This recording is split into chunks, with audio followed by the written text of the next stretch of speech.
guys, Erica here. Today we are going to talk about brushes. I had a couple people ask me about how to use certain brushes and specifically eyeshadow brushes. Now I have a whole array of just different style and shapes and sizes of brushes, and they all do different things, and sometimes they can do a lot of the same things as well. And this can be very overwhelming for people that are new to brushes or new to makeup and trying to apply makeup. So I am going to do a little chat about how to use, and tutorial about how to use the eyeshadow brushes. And this week we're just going to do one eyeshadow brush, one type of eyeshadow brush, so it doesn't become too overwhelming. And the one I'm going to hit on today is the fluffy brush, shader brush. There's a couple different names for it. It's a very standard type, little soft bristled eyeshadow brush. And there's just different, there's so many different colored, like hair, synthetic, real hair, longer, shorter, I mean just different types. There's so many different types, and to be perfectly honest, it can be overwhelming, and I'm just gonna say that depending on your eye shape and the size of your eye, I would start with that gauge. And this one, out of all of these little ones, and I have so many more, those brushes in this kit are not all that I have. I'm a makeup artist, so it's my job to have tools and good tools, but these are just the ones that I have right now. The most of the other ones are in a bin to be cleaned. I do that about once a week, and then between clients I use a makeup spray to clean them. So these are just a bunch of the ones that I have that are clean right now, and as you can tell, they're different sizes, but they all basically do the same technique. So I'm just going to grab my favorite, which is this second one, because for myself, because it fits my eye really well. And it's kind of tapered. I don't think you can really tell. It's not going to show, but it's so soft and it's tapered. And for my eye, for what it's supposed to do, it's a really good size for what I want. So I'm going to take this eyeshadow slash shader brush, and I'm just going to take whatever eyeshadow you want. This is going to be a very easy technique today.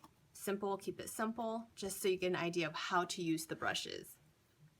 I grabbed my trusty Naked palette. This is my all-time favorite palette. I have it and I use it all the time in the videos and all the time on my clients. I just like nude shades and neutral tones. I just grab this all the time. I have all the Naked palettes, but this one is my tried and true. So I'm just going to grab this dark brown color called Buck, and I'm going to take my brush and I'm just going to put it into the palette here. And I always start with less is better in the beginning, because especially with darker colors, once you grab too much, you can't go back, and you can go back, it just takes a little bit extra effort, and it's just easier to do a little bit at a time. So I took a little bit on my brush, and I'm going to zoom in here so you can get a better idea. I'm going to bring my little makeup thing here, and I'm going to place it on my lid, which is this little area right here where it creases. And I'm just going to take a little bit and place it on my lid like so. And it may look a little bit washy or not as intense, but that's the whole idea. Like I said, with picking up a dark toned color, you want to do a little bit at a time so it doesn't just get splattered everywhere.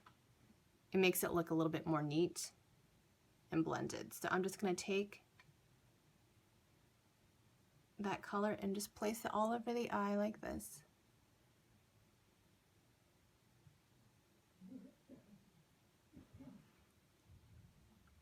And I'm putting a lot of it on the point too, to get closer to the eyelash line, to make sure I get color on there as well. There are a whole bunch of eyeshadow type brushes that may do things a little bit better than than what I'm showing you now, but for the purpose of the video, I'm just going to use this one particular brush to show you you can achieve an eye makeup look with this one particular brush today. So I'm just going to keep on going up. I'm going to go a little bit over that crease, or that fold, I guess I should say, the fold, and then into the crease, just a little bit, just right under that bone. You don't want to go all the way to that bone, just right underneath it.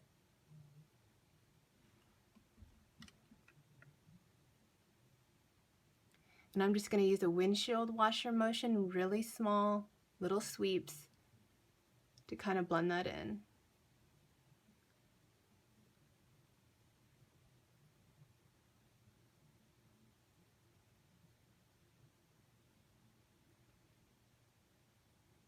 And you can add more if you want the intensity to be a little bit darker.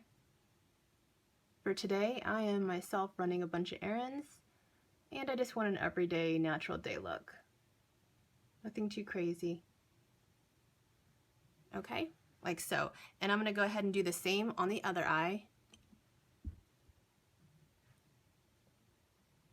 With that same color.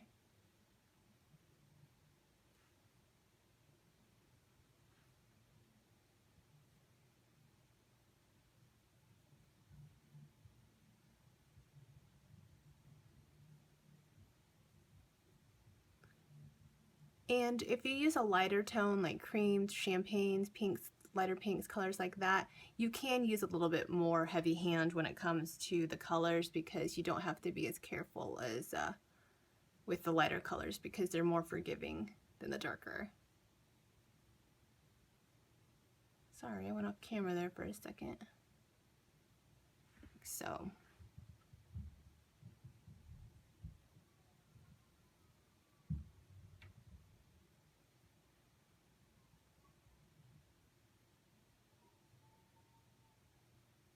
And that is the eyeshadow brush, or fluffy brush. I like to say fluffy brush because it's easier. It sounds cuter. So I'm just going to sweep back and forth to make sure that the lines aren't super harsh. Now we do have, like I said, other brushes that I would grab real quick that would help blend it out a little bit easier, that are made for that. But you can achieve the same look with just this brush too if you had to. Okay, so that is what it looks like with just using the shader brush.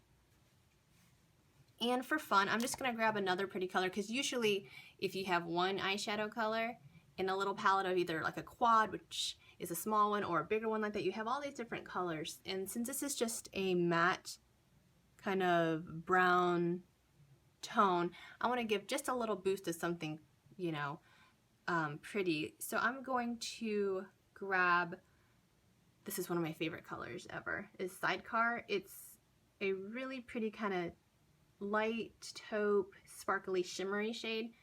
And I'm going to take a little bit of that on my brush, and I'm going to place it right on my lid there, like so.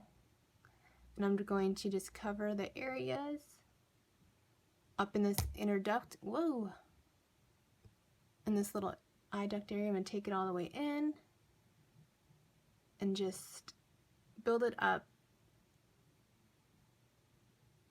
to the fold, which is right here.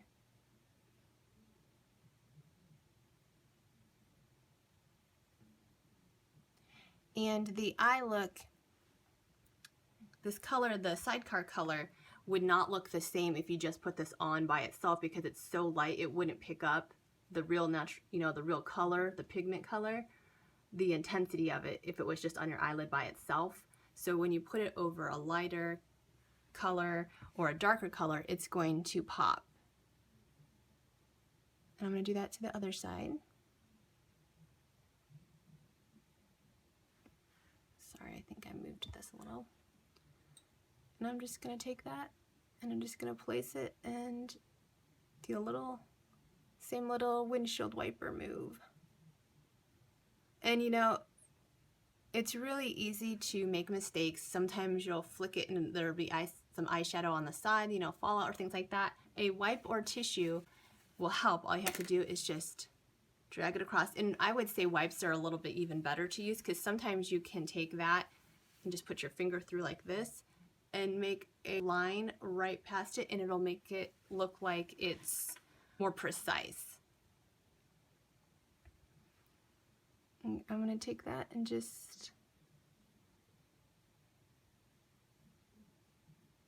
make sure that everything is blended really well.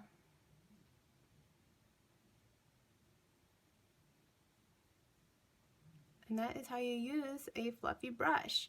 And again, there are so many different types of sizes and styles, and just different types of ways to use this type of brush. You know, I feel that it's really intimidating when you are looking for brushes, even for myself as a makeup artist, because I am very particular, as I'm sure most makeup artists are, about the utensils, the tools that they use, because they have to feel soft on the client's skin, as well as they have to be stiff at the same time, depending upon what you're trying to achieve. So my suggestion would be you don't have to invest in an expensive set of makeup brushes, but I would say do your research. Go to the store, go to the counters at the department stores and feel the brushes, try them out. If the girls at the counter are willing to help you, they will show you what kind of brushes and how they feel. They're going to be able to help you figure out what is best for you. Now, if you need to go to, say, Walmart or CVS or Target, places like that where the makeup brushes are packaged, prepackaged, there are places like Ulta and Sephora that do carry certain lines. I'd say Ulta probably more so, where if you really are curious, you can ask the salesperson, hey, can you open up this package? Or sometimes they just have like a snap where you can kind of open it up to see and feel the product. Because I will say, and Ulta is really good too, about if you buy a product and you are not satisfied, you can take it back. And I believe Sephora is the same way. You might want to check before you buy it. So if you're not 100% satisfied, then you take it back. But I say you can go on the internet and you will spend an entire day looking through the amount of makeup brushes that are available. And personally, I feel that it's hard to really buy brushes, especially if you're new at it, online with never touching or looking at them in real life. So I'm going to finish my makeup and I'll be right back. Okay guys, I'm back. So I wanted to touch on a couple of points that I probably forgot earlier. The name of this brush, I do not remember. This is called a C209 Chisel Pointed Fluff Brush. This was one, and I might like this because of the sentimental reasons too.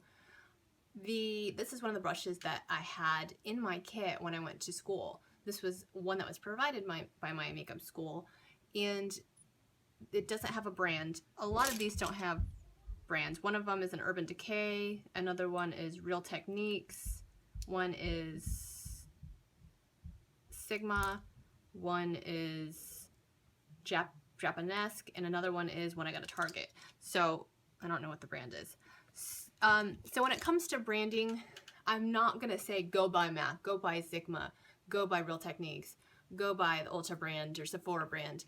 I have so many. I mean, I cannot vouch for just one particular brand. And I will be the first to tell you, I am a bargain shopper, always looking for a deal. But being a makeup artist, I will say I've probably invested $1,000 into brushes over my time, and that will go fast, especially when, say, you know, a brush will cost, for instance, I'm trying to see which one would probably have cost the most.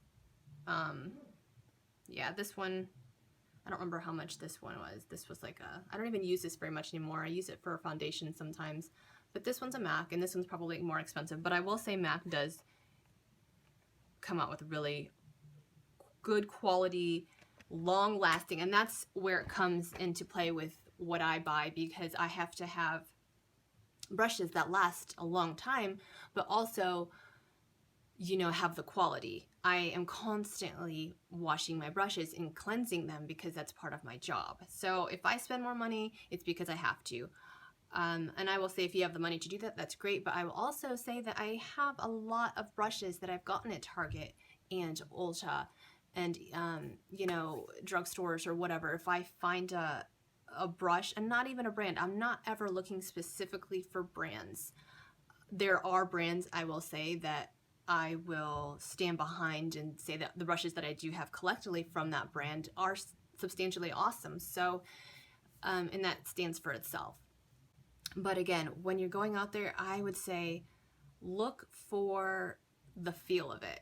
And if you want to buy like a kit, sometimes they'll have a kit of say 5 brushes in it, whether that be for the entire face, like a powder brush, a blush brush, an eyeliner brush, a fluffy brush. You'll be able to find those kind of kits. Sometimes they will be cheaper to go that route. A lot of times it is. If you've never bought a particular type of brush from that brand, I would say maybe start with one to make sure that the longevity's there, unless you're not worried about that. If you're okay and just want to buy new brushes like once or every 2 years or something like that, then don't worry about it. But I will say, if you're washing them a lot and you start to see, for instance, I remember for the longest time, these are old, but these are the Sonia Kashuk, and I love these. These are so soft, but they do tend to have hair, like the hair will come out. Granted, I've had these for 5 years too, so I mean, I can't complain. These are the world's like softest brushes. I love them. And these are from Target. So for me, I think this brush was like $5.99 or something like that, and I've gotten use out of it, so I can't complain. If the hair does come out, then you know, it is what it is, and I'll have to replace it. But again, like I said, I think I've had these 5 or 6 years. So that is it for the shader brush. I hope that was informative, and we didn't do anything super spectacular today. We just took an eyeshadow color on here and just did the windshield wiper up to the brow, right under the brow bone, and blended it with 2 different eyeshadow colors. So that's very easy to do. You could get away with doing that if you're just getting into makeup and learning the technique. It's simple. You can get away with the one brush, and obviously if you are going to need a couple other brushes if you do eyeliner or things like that. So next week when we come back, I'm going to incorporate a new eyeshadow brush. I'm going to try to use it with the fluffy brush and incorporate the new brush and show you a new technique so you can try different things. Be sure to grab your eyeshadow palette with you when you come watch the video so you can try it when we're doing it. I hope you guys have a good week. I'll see you next time. Bye!